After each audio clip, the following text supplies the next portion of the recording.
বাসিন্দা চিকিৎসক অর্চনা মজুমদারের অভিযোগকে কেন্দ্র করে চাঞ্চল্য উত্তর কলকাতায়। তার অভিযোগ, গত 10ই জানুয়ারি দুপুরে 12:30টা নাগাদ তার বাড়ির সামনে 100-রও বেশি লোকের একটি উন্মত্ত দল জড়ো হয়ে তাকে প্রাণনাশের হুমকি দেয়।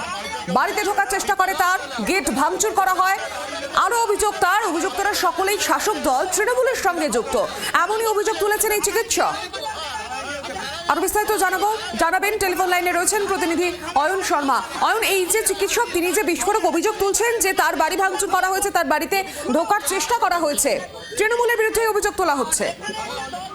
দেখো, তোমাকে বলে রাখি, ইতিমধ্যে যে খবর পাওয়া গিয়েছে, জাতীয় মহিলা কমিশনের সদস্য ডক্টর অর্চনা মজুমদার তার বাড়ির সামনে 10 তারিখ দুপুর 12:30টা নাগাদ হঠাৎই তৃণমূলের যারা সদস্যরা, আশ্রিত দুষ্কৃতীরা চড়াও হয়ে তাকে অকথ্য ভাষায় গালিগালাজ করে এবং তাকে হেনস্থার চেষ্টা করে এবং শাসায়, ভয় দেখায়। এবং এই অভিযোগ যেমনটা, নিজের যে জমি রয়েছে বাউন্ডারি সেই দেওয়াল তদারকি করছেন, এই সময় হঠাৎ চড়া হয় প্রায় 100 মতো কংগ্রেসের যারা কর্মীরা একেবারে বেলেঘাটার। এবং এই যে গোটা ঘটনা, সেই গোটা ঘটনা বেলেঘাটা থানায় ইতিমধ্যেই একটি অভিযোগ দায়ের করা হয়েছে এবং এই অভিযোগটিকে এফআইআর হিসেবে যদি গণ্য করা হয়, জাতীয় মহিলা কমিশনের সদস্য ডক্টর অর্চনা মজুমদার সেই আবেদন পাশাপাশি তোমাকে বলে রাখছি এতটাই অয়ন, আপাতত সঙ্গে থাকো। আরো একবার আপনাদের জানিয়ে রাখি, এবং যে খবরের দিকে নজর রয়েছে, যে অভিযোগ তোলা হচ্ছে যে ফুলবাগান থানা এলাকার বাসিন্দা জাতীয় নির্বাচন কমিশনের সদস্য ডক্টর অর্চনা মজুমদারের বাড়িতে হামলা চালানো হয়েছে। তিনি এই অভিযোগ তুলছেন, 10ই জানুয়ারি এই ধরনের ঘটনা ঘটানো হয়েছে। আর এই মুহূর্তে আমাদের সঙ্গে রয়েছেন টেলিফোন লাইনে জাতীয় নির্বাচন কমিশনের সদস্য ডক্টর অর্চনা মজুমদার।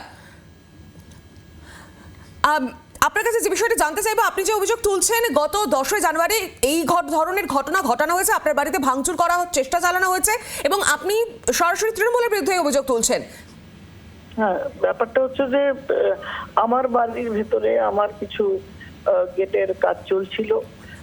হঠাৎ দেখলাম 80 থেকে 100 জন তৃণমূলের পাড়ার কাউন্সিলরের নির্দেশে একদল যুবক এসে বলল, তোমার এখানে কাজ করতে যাবে না, এবং গালমন্দ করলো, যেটাই বাজায়, এবং ভয় দেখানো হলো, টেররাইজ মি। এ প্রসঙ্গে বলে রাখি, আমার বাড়ির পেছনে আমার যে জমি আছে, সেখানে উত্তর কলকাতার পার্লামেন্ট ইলেকশনের বিজেপি পার্টি অফিস ছিল, এবং এখনো ওই অঞ্চলের বিজেপি ছেলেপুলেরা যে কাজকর্মগুলো করে, তারা আমার বাড়িতেই ওই মিটিং গুলো হয়। সুতরাং আমার এখানে তৃণমূলীদের কাছে আমার বাড়িতে একটা টার্গেট, এবং সেই হিসেবে ওরা আমার ওই বাড়ি, ওই জায়গায় আমি যাতে না দিই এবং যাতে কিছু না হয়। এবং আগের দিন আমি ঠাকুর বাড়িতে যুবরাজের পুজো দেওয়া নিয়ে সেইখানে উপস্থিত ছিলাম। কিছু বিবৃতিও মতুয়াদের হয়ে আমাকে দিতে হয়েছে, কারণ I belong to that community.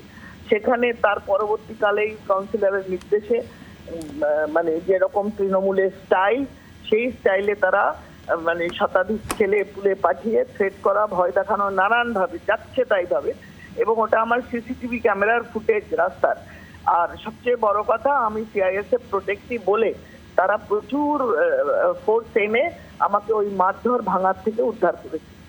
আমি স্থানীয় পুলিশকে, কর্পোরেশনকে, সকলকে জানিয়ে আইন মতো সমস্ত আমার বাড়ির ভেতরে, বড় জায়গায় নয়, সেখানে পাড়ার বাইরে বা অন্য ওয়ার্ড থেকে ছেলেরা দল বেঁধে এসে, এটা তো প্রমাণ হয়েছে যে দল বেঁধে তৃণমূলী লোকগুলো আইডেন্টিফাই, কিন্তু কেউ এখনো অ্যারেস্ট হয়নি, কোনো এফআইআর এখনো হয়নি। বাংলার আওয়াজ, বাঙালির আবেগ, জি 24 ঘন্টা।